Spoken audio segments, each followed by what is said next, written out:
Yes, you can. A podcast for high achievers. Hi, I'm Tammy North. I'm the owner of the Genuine Driven Women brand of businesses.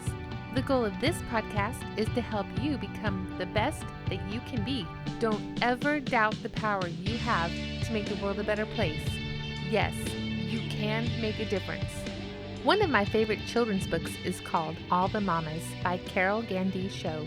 It was published in 1998 when my own daughter was a toddler. I used to read it to her all the time, and to this day, my daughter cherishes that book. In this book, Carol Show tells the story of her mama to her daughter, and then her mama's mama, and so on, all the way back throughout her lineage. It serves both as a simple history book, but more to remind us that we are all here because of the mothers from across all time. We are not here simply because of our own mother, but because of all the mothers that came before her as well. I searched for this book today to link it in the show notes, but it seems that it's out of publication now. But you can get used copies on Amazon, but it's probably a bit of a rare find these days, and that's too bad because it's a beautiful story and a wonderful way to honor our mothers, all of our mothers. As one high-achieving woman among so many, I thought that International Women's Day would be a perfect day to discuss all the women that came before us, to honor the lineage of strong, intelligent, persistent women who have cleared the path that allows us to be who we are today. Women have worked at agricultural tasks since ancient times and continue to do so around the world.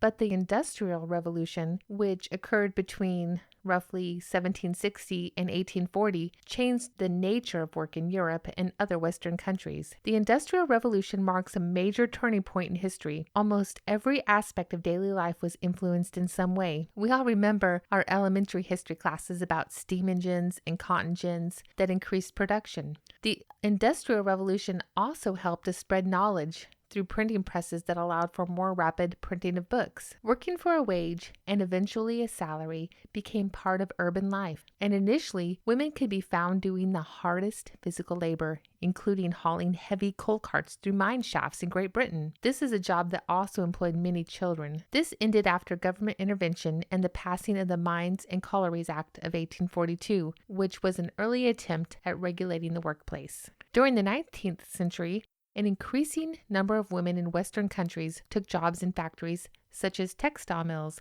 or assembly lines for machinery or goods. Women also peddled produce, flowers, and other marketable goods, or raised small animals and produced needlepoint pieces for manufacturers. Working class women were usually involved in some form of paid employment, as it provided some insurance against the possibility that their husband might become too ill or injured to support their family. This was during the era before workers' compensation for disability or illness. In the early 1900s, employers stated that they preferred to hire women because they could be more easily induced to undergo severe bodily fatigue than men. Basically, it seemed like women would work a lot harder and basically work themselves to death. Child minding was also another necessary expense when women went to work in factories. So in many cases, pregnant women worked right up until the day they gave birth, and they returned to work as soon as they were physically able. In 1891, a law was passed that required women to take 4 weeks away from factory work after giving birth. But many women could not afford this unpaid leave, and so therefore the law became unenforceable. The 1870 U.S. Census was the first United States census to count females engaged in each occupation, and it provides an intriguing snapshot of women's history. It reveals that, contrary to popular belief, not all American women in the 19th century were either idle in their middle-class homes or working in sweatshops, which seem to be the two extremes that we hear about more often. But women were 15% of the total workforce at that time. That means 1.8 million out of 12.5 million total. They made up 1/3 of all the factory workers, but also teaching, dressmaking, tailoring, etc. played a much larger role. 2/3 of all teachers were women, but women could also be found doing such jobs as iron and steel mill workers, mine workers, sawmills. They worked in the oil wells, in the refineries, in the gas works. They worked in charcoal kilns, and they held such surprising jobs as shipwreckers, teamsters, turpentine laborers, brass founders, shingle and lathe makers, stock herders, gun and locksmiths, and also hunters and trappers. So in the late 1800s, women were really coming into their own, really beginning to get into the workforce. At the beginning of the 20th century, Women were regarded as society's guardians of morality. They were seen as possessing a finer nature than men and were expected to act as such. Their role was not defined as workers or moneymakers.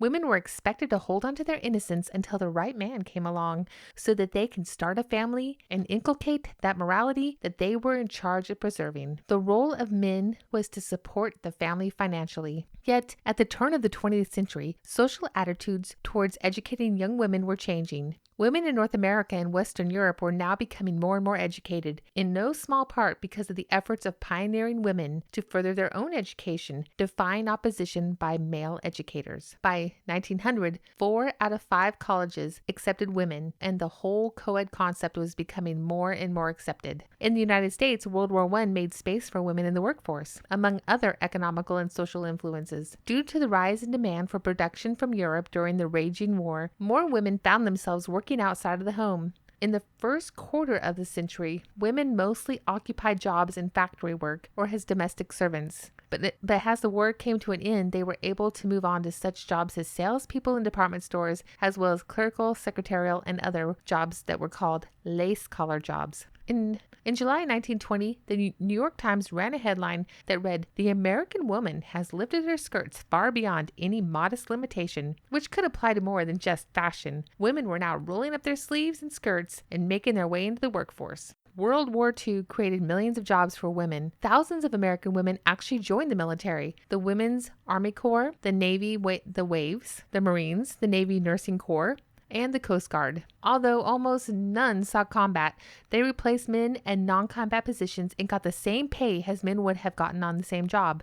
At the same time, over 16 million men left their jobs to join the war in Europe and elsewhere, opening even more opportunities and places for women to take over the job force in the United States.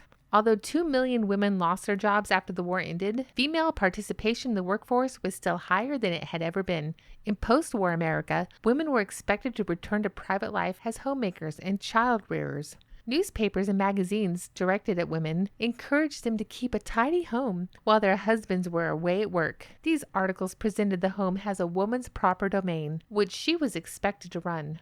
Nevertheless, jobs were still available to women. However, they were mostly what were known as pink-collar jobs, such as retail clerks and secretaries. But then came the Quiet Revolution. The increase of women in the labor force of Western countries gained momentum in the late 19th century. At this point, women married early on and were defined by their marriages. If they entered the workforce, it was only out of necessity. The first phase of the Quiet Revolution encompassed the time between the late 19th century to the 1930s.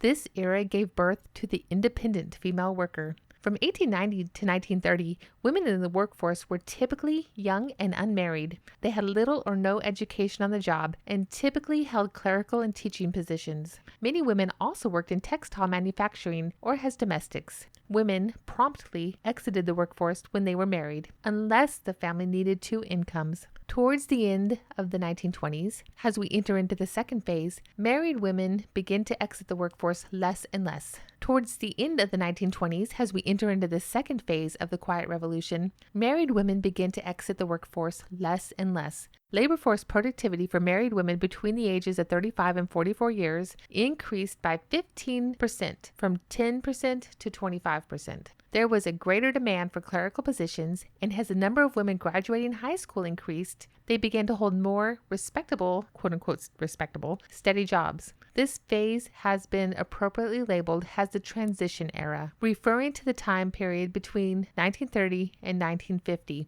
During this time, the discriminatory institution of marriage bars, which forced women out of the workforce after marriage, were eliminated. This allowed for more participation in the workforce of single women and married women, and additionally, women's labor force participation increased because there was an increase in demand for office workers, and women participated in the high school movement. However, it was still the case that women's work was contingent upon their husband's income. Women did not normally work to fulfill a personal need to define one's career and social worth. They worked out of necessity. In the third phase, called the Roots of the Revolution, which encompassed the time from 1950 to the mid to late 1970s, the movement began to approach the warning signs of a revolution. Women's expectations of future employment changed. Women began seeing themselves going on to college and working through their marriages, and even attending graduate school. Many did still have brief and intermittent workforce participation without necessarily having expectations for a career. To illustrate this, most women were secondary earners and worked in pink-collar jobs as secretaries, teachers, nurses, and librarians. The sexual harassment experienced by these pink-collar workers is depicted in the film 9 to 5. Although more women attended college, it was often expected that they attended college to find a spouse, and it was usually said that they were getting a MRS, Mrs. degree. Nevertheless, the labor force participation by women did grow significantly. The fourth phase of the Quiet Revolution began in the 1970s and continues on today. Beginning in the 1970s, women began to flood colleges and grad schools. They began to enter professions like medicine, law, dental, and business. And more women were going to college and expected to be employed at the age of 35, as opposed to past generations that only worked intermittently due to marriage and then childbirth. This increase in expectations of long-term gainful employment is reflected in the change of majors adopted by women from the 1970s on. The percentage of women majoring in education declined beginning in the 1970s. Education was once a popular major for women since it allowed them to step into and out of the labor force when they had children and when their children grew up to be a reasonable age at which their mothers did not have to serve as primary caretakers. This spoke to me because I did grow up in the 1970s and I grew up in a small town. And so often small towns aren't as progressive as larger cities. And in the only thing I knew, if you go back and listen to one of the podcasts, I'll link it in the episode, I explained how I got to where I am today. And honestly, when I was 17, I thought the only thing I could imagine being was a teacher. And I think that my brain and my expectations were from a very old school way of thinking. And it was just that I couldn't imagine something else, which is kind of hard to explain now, given where we are today in 2019.